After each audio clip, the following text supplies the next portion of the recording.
राधे राधे। जय श्री कृष्णा भक्तों, बाके बिहारी लाल की जय।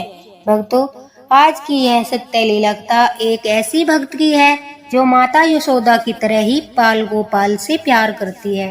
छोटे से प्यारे से लड्डू गोपाल को इतने प्रेम से रखती है जैसे एक माँ अपने बच्चे को रखती है। उनकी हर जरूरत का ध्यान वह पूरे सच्चे भाव से पूरा करती है और वह हर एक वो चीज जो अपने बेटे के लिए लाती है वही वह लड्डू गोपाल के लिए भी लाती है। वह लड्डू गोपाल के लिए हर वो काम करती है जो वह अपने बेटे के लिए करती है। वह लड्डू गोपाल को रोज स्कूल भी ले जाती है और सारी दुनिया को ज्ञान देने वाले बाल गोपाल, लड्डू गोपाल अब बच्चों के बीच बैठकर ABCD का ज्ञान ले रहे हैं। सबको प्रेम, सद्भाव और सदाचार का पाठ पढ़ा रहे हैं। सबके मन में अपने प्रति श्रद्धा और विश्वास को बढ़ा रहे हैं। आज की यह लीला कथा मध्य प्रदेश और उत्तर प्रदेश के बीच स्थित जालौन की है। यह घटना हमारे साथ शेयर की है लड्डू गोपाल भक्त पुष्पा जी ने। पुष्पा जी पिछले 12 सालों से बाल गोपाल लड्डू गोपाल की सेवा कर रही है। वह उनको अपनी एक संतान की तरह ही सेवा करती है। उनका एक बेटा है और दूसरा वह लड्डू गोपाल को भी अपना बेटा ही मानती है। वह रोज पूरे नियम से बाल गोपाल की सेवा करती है। वह उनसे इतना प्रेम करती है जितना एक माँ अपने बेटे से करती है। पुष्पा जी बाल गोपाल को इतने हृदय से प्रेम करती है, सच्चे मन से प्रेम करती है। वह उन पर इतना स्नेह लुटाती है, साथ ही बाल गोपाल भी उनसे उतना ही प्रेम करते हैं। वह उनके साथ तरह तरह की लीलाएं करते हैं और हर पल अपने होने का एहसास उन्हें कराते रहते हैं। पुष्पा जी को कभी भी यह नहीं लगता कि बाल गोपाल उनके साथ नहीं है, बल्कि वह हर वक्त यह महसूस करती है कि उनके आसपास बाल गोपाल विराजमान है। वह उनकी भक्ति में इतनी डूबी है कि उनके बारे में कुछ कहना संभव ही नहीं है। और माधव जो उनके साथ लीलाएं करते हैं उन्हें सुनकर आपका मन भी खुशी से झूम उठेगा। हमने लड्डू गोपाल के साथ बुरा व्यवहार करने वाली अनेकों सत्य घटनाएं आपके साथ शेयर की है, लेकिन लड्डू गोपाल के प्रति इतनी निष्ठा, भक्ति, प्रेम की यह सत्य लीला कथा शेयर करते हुए मुझे भी खुशी हो रही है। ऐसा लग रहा है मानो बाल गोपाल स्वयं यह लीला कथा आप सब तक पहुंचाना चाहते हैं, तो इसे अवश्य पूरा सुनना। पुष्पा जी कहती है कि रोज की तरह वह बाल गोपाल को खाना खिलाकर उनका बिस्तरा लगाकर रात्रि में उन्हें सुला देती है। वह हमेशा लड्डू गोपाल को अपने पास ही सुलाती है। जैसे एक माँ अपने बच्चे के पास सोती है, ऐसे ही पुष्पा जी भी बाल गोपाल को अपने पास सुलाती है। वह बाल गोपाल के पास सो रही थी। अचानक से उन्हें लड्डू गोपाल के पुकारने की आवाज आती है। वह कहती है कि मुझे ऐसा लगता है जैसे कि बाल गोपाल मुझे पुकार रहे हो और कह रहे हो, मैया, ओ मैया, आज इतना जल्दी कैसे सो गई? मुझे तो आपसे बातें करनी थी। तभी मैं उनसे कहती हूँ, हाँ माधव बोलो, मैं जाग रही हूँ, तुम्हें क्या बात करनी है? तभी वह कहते हैं, मैया देखो ना, भैया रोज स्कूल जाते हैं, मुझे भी स्कूल जाना है, मुझे भी सखाओं के साथ मस्ती करनी है। यह कहकर वह रोने लगते हैं। अब मैं उन्हें कहती हूँ कि मेरे माधव तू रो मत, मैं पक्का तुम्हें स्कूल लेकर जाऊंगी। पुष्पा जी कहती है कि माधव का रोना मुझसे देखा नहीं जा रहा था, इसलिए मैं उन्हें सपने में ही वादा कर देती हूँ कि मैं उन्हें स्कूल लेकर अवश्य जाऊंगी। तुरंत ही मेरी आंखें खुलती है और मैं अपने बिस्तर पर बैठ जाती हूँ। वह कहती है कि मैं सोचती हूँ कि मेरे दिमाग में यह बात कभी क्यों नहीं आई। जब मैंने बाल गोपाल को, लड्डू गोपाल को अपना बेटा माना है, तो जिस तरह मैं अपने बेटे को स्कूल भेजती हूँ तो उसी तरह माधव को भी स्कूल जाना चाहिए। जैसे मेरा बेटा अपने सखाओं के साथ मौज मस्ती करता है, ऐसे ही माधव को भी करनी चाहिए, क्योंकि जब हम बाल गोपाल से कोई रिश्ता बनाते हैं तो उसे पूरी ईमानदारी से निभाना चाहिए। तभी वह कहती है कि मैंने अब माधव से वादा कर दिया है, अब यह वादा तो मुझे निभाना ही पड़ेगा। वह कहती है कि सुबह होते ही सबसे पहले मैं माधव को लेकर अपने बेटे के स्कूल पहुंच जाती हूँ। वहां जाकर मैं प्रधानाचार्य से रिक्वेस्ट करती हूँ कि वह माधव को भी स्कूल में पढ़ने की अनुमति दे दे। पहले तो प्रधानाचार्य जी कहते हैं, देखो जी, हम ऐसी अनुमति नहीं दे सकते, हम माधव को स्कूल में एडमिशन नहीं देंगे। अगर फिर भी आप इनका एडमिशन कराना चाहती है तो हमें इनका आधार कार्ड चाहिए और जन्म प्रमाण पत्र भी चाहिए। लेकिन मेरे पास माधव का न तो जन्म प्रमाण पत्र था और न ही आधार कार्ड था। तभी प्रधानाचार्य कहते हैं कि स्कूल की कोई फॉर्मेलिटीज होती है और वह हमें पूरी करनी ही पड़ेगी। वह बिल्कुल साफ मना कर देते हैं। मैं अपनी जिद पर अड़ी रहती हूँ और काफी देर वहीं बैठी रहती हूँ, बार बार उनसे रिक्वेस्ट करती रहती हूँ। थक हार कर स्कूल के प्रधानाचार्य बिना एडमिशन के ही माधव को शिक्षा देने की अनुमति दे देते हैं। अब मैं बड़ा ही प्रसन्न थी कि मेरे माधव को एडमिशन मिल गया। अब मेरा माधव भी रोज स्कूल आएगा और बच्चों के साथ पढ़ाई करेगा। अगले दिन सुबह को जल्दी उठकर मैं सारा काम खत्म करती हूँ और अपने माधव को नहलाकर सुंदर सी पोशाक पहनाती हूँ।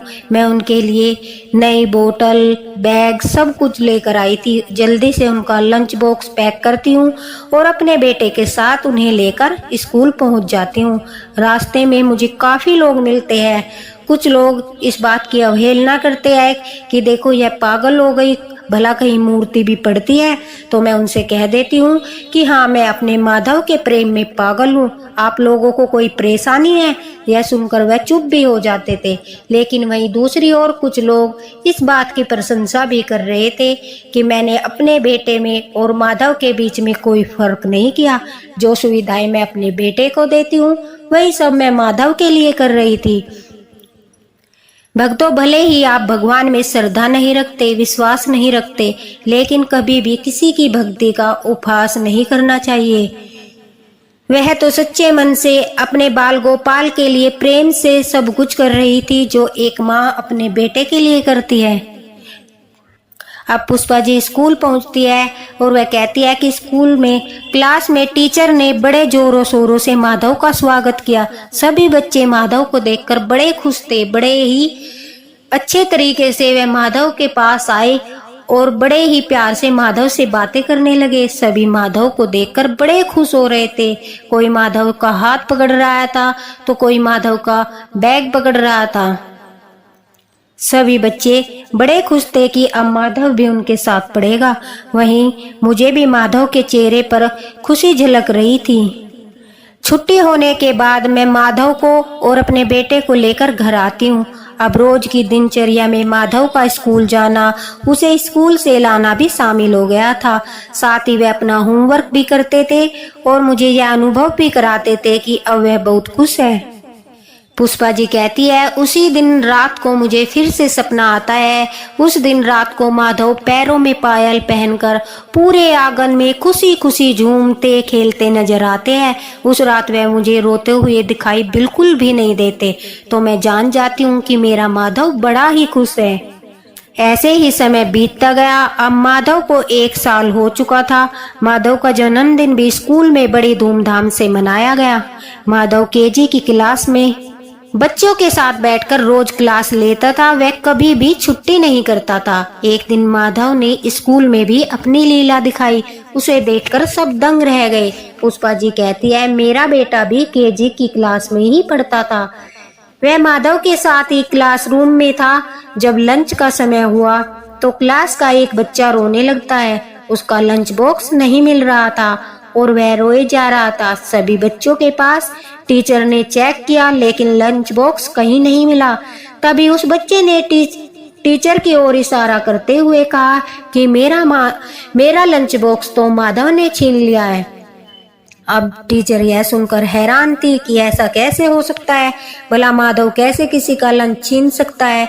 फिर भी उस बच्चे की तसल्ली के लिए टीचर जो है वो माधव के बैग में लंच बॉक्स चेक करती है। हैरान करने वाली बात यह थी कि सचमुच उस बच्चे का लंच बॉक्स माधव के बैग से निकलता है। अब टीचर भी हैरान थी कि लंच बॉक्स आखिर माधव के बैग में कैसे गया।